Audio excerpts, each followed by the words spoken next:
Hello, কেমন আছেন সবাই? নমস্কার সবাইকে।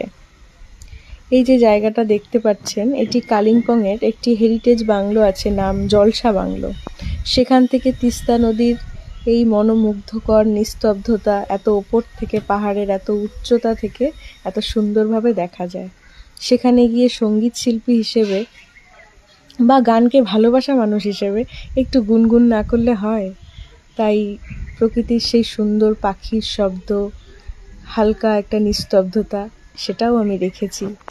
कैसे घनेरे बरखा गिरे तेरी कमी की बारिश लिए, सैलाब जो मेरे सीने में है कोई बताए कैसे थमे।